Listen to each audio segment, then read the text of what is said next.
Example 14 talks of find the inverse of the function fx is equals to 3 all over x minus 1, and x is a real number, and of course x cannot be equals to 1.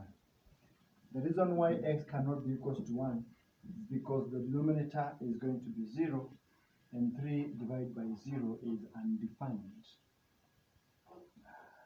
By changing the subject of the formula, of course, we are used to fx being equals to y is equals 3 over x minus 1.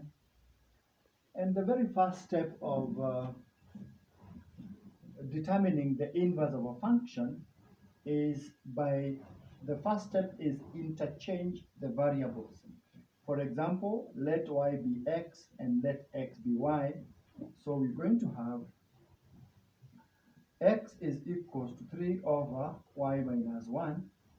And of course, this goes without saying. When you cross multiply, you're going to have x, y minus 1 is equals to a 3.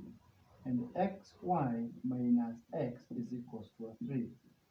What we need to do is now to make the new y the subject of the formula by having it xy is equals to 3 plus x. Of course, when you divide by x on both sides, then the new y is 3 plus x over x. And therefore, the function inverse of x is 3 plus x over x. Very important step here. Interchange the variables and make the new y the subject of the formula. But I want to try something. We said that the domain of the original function is the range of the inverse function. And we need to try out something. Of course, you cannot leave this statement this way because x again cannot be equals to 0. That is the rule. Because if x is equals to 0, then we don't have a function, because any number divided by 0 is undefined.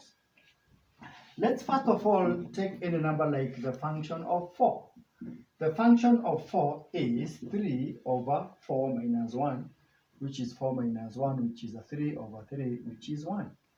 If we take now this one as the range of the function to be the domain of the inverse function, this is inverse function of 1, and the inverse of the function is 3 plus 1 over 1.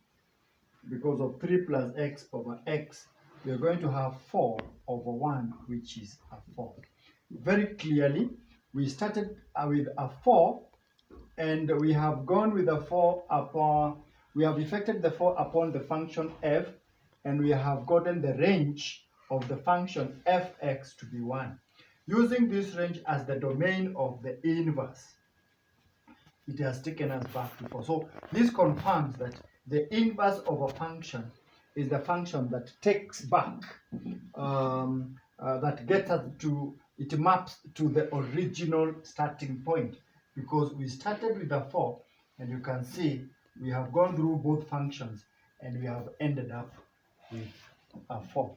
So basically, if you start with a 4 and effect fx along the 4, it will give you a 1, and effecting a 1 through the inverse of x, it will take you back to 4. So it's like a cycle which must be understood by all.